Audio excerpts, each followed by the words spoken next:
Assalamualaikum warahmatullahi wabarakatuh. Kami dari kelompok 1 Praktikum TSP.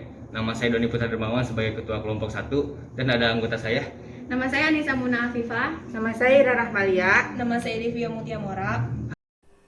Saya Yulianti Mega Utami. Nama saya Salsa Asa Kusirianti. Hari ini kami akan membuat granulasi CTM. Selamat menyaksikan. Hal yang pertama kali dilakukan yaitu menyiapkan alat dan bahan. Alat-alatnya terdiri dari timbangan, pipet, gelas ukur, baskom, serbet, panci, mangkok aluminium, sendok tanduk, batang pengaduk, oven, kompor portable, loyang, piring kecil, saringan atau ayakan, dan alat uji alir.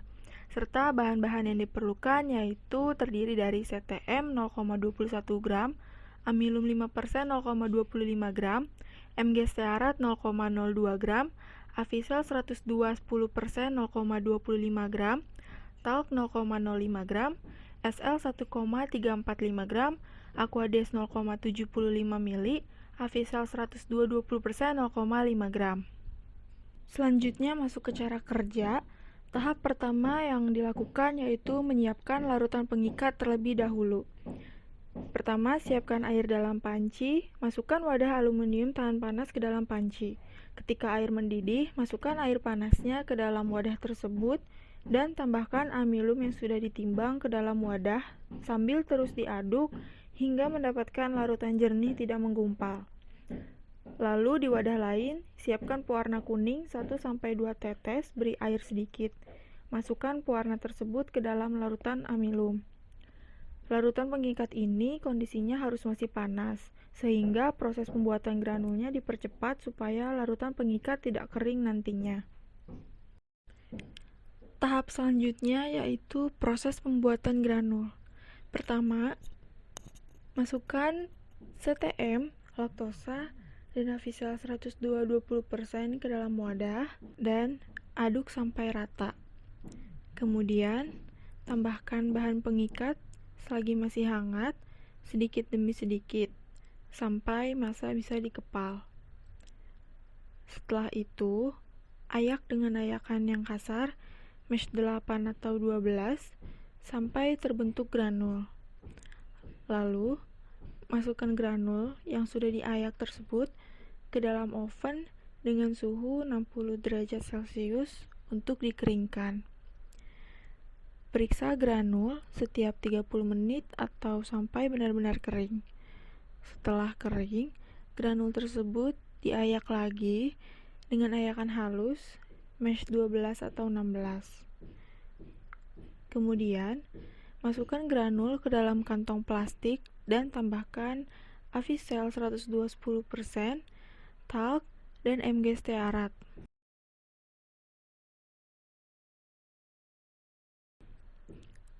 Dikocok selama 5 menit agar tercampur rata. Tahap terakhir yaitu uji evaluasi. Yang pertama adalah uji organoleptik. Uji ini bisa dilihat dari bau, warna, dan rasa. Ini dia hasil uji yang didapat. Yang kedua yaitu uji alir, di mana granul ditimbang, kemudian dimasukkan ke dalam corong, dan dihitung waktu alir granul tersebut.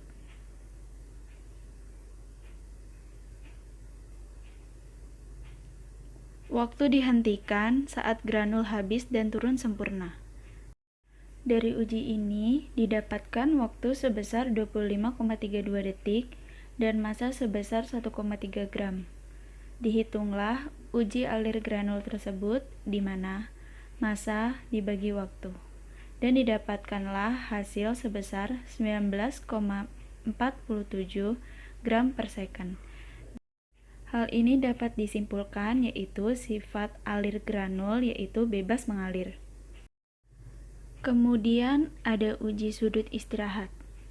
Adapun tujuan dari uji ini adalah untuk mengetahui kohesivitas partikel campur serbuk. Dari hasil uji sudut istirahat didapatkan hasil 21,80 derajat. Selanjutnya ada uji pemampatan, di mana granul dimasukkan ke dalam gelas ukur. Kemudian dilihat batas awal granul yang terdapat pada gelas ukur. Kemudian, gelas ukur yang terisi granul tersebut diketuk hingga 100 kali. Lalu amati kembali batas granul tersebut. Ini dia hasil perhitungan dari uji pemampatan. Selanjutnya ada uji hasil akhir, di mana granul ditimbang lalu dihitung.